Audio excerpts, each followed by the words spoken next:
For a long time, I feel I'm not there. I do things, but it's not me doing them. What is me? I don't know, but I remember the feeling that I'm me. I don't have it now. It may sound like depression, but that's not it. My 20s were difficult. All of my choices contributed to it. The first 20 years of my life felt so secure, as if nothing could ever break the status quo and change me. That was wrong, and the next decade was mostly filled with alcohol, some lighter drugs, a bad relationship, a discovery that I had a violent side, chaos, and insecurity about what I could even do in my life. After one particularly bad night, I was struck by the awareness that the life I knew and loved finished, that I could never return to it again. In a horrible drunk fight, I hit my girlfriend and then went out to aimlessly walk through the city just so I didn't have to be alone with myself. Though suicide at the time seemed appealing, but it's not easy. The problem was I didn't want to hurt myself. I didn't even want to destroy myself. I wanted to save myself from destruction and the erosion caused by life. I wanted everything to stop. The consequences, the actions, the disappointments, the pain, just to disappear.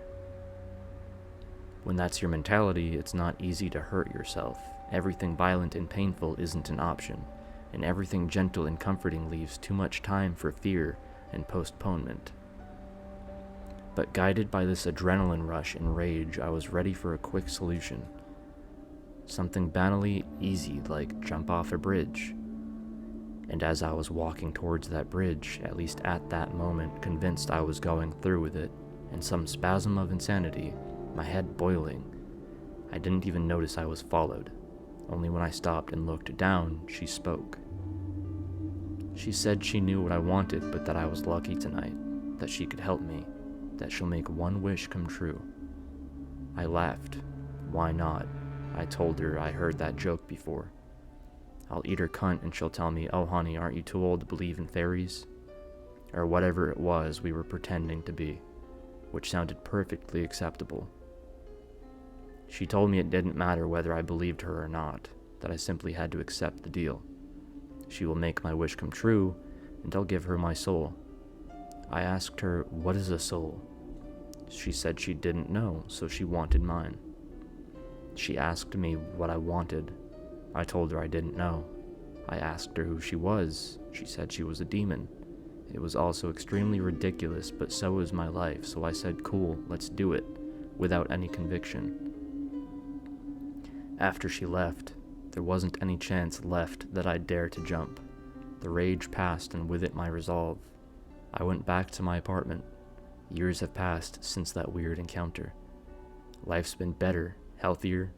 I drink only sometimes. I have a stable job and a better apartment. I'm single, but I meet someone sometimes. Those crazy emotions that make me want to punch right through a wall no longer exist in me. I have no reason for them.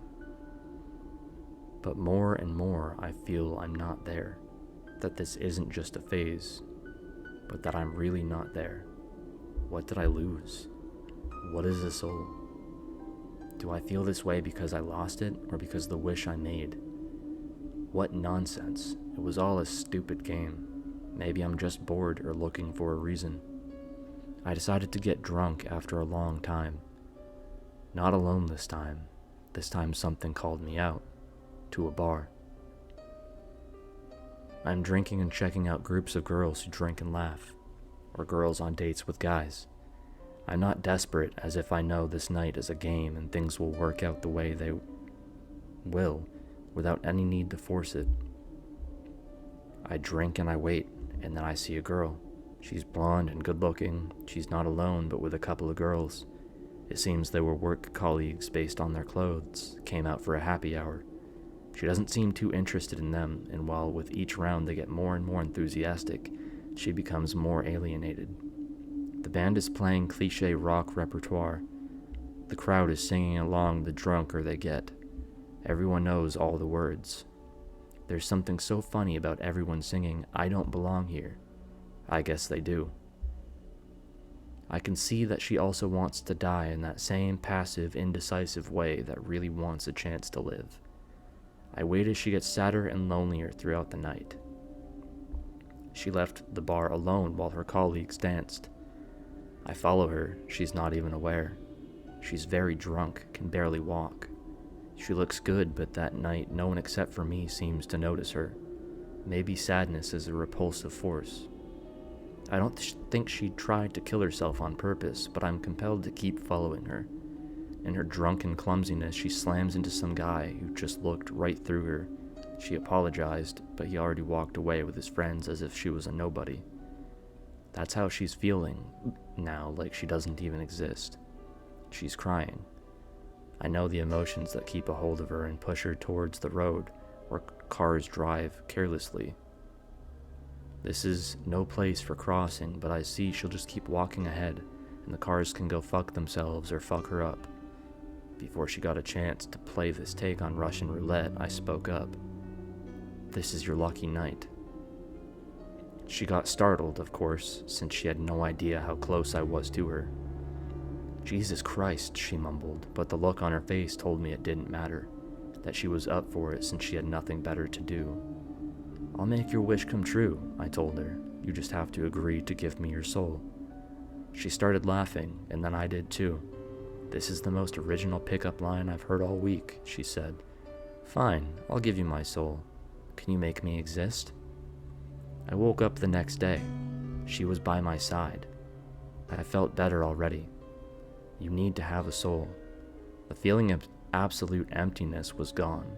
I didn't need any therapy or meds, or my old soul. That demon can take it. I think I did the right thing when I told her I want to be like you. The girl wakes up too. Her eyes are red and she looks at me. She curses herself and life, gets dressed and leaves. She feels empty and hungover.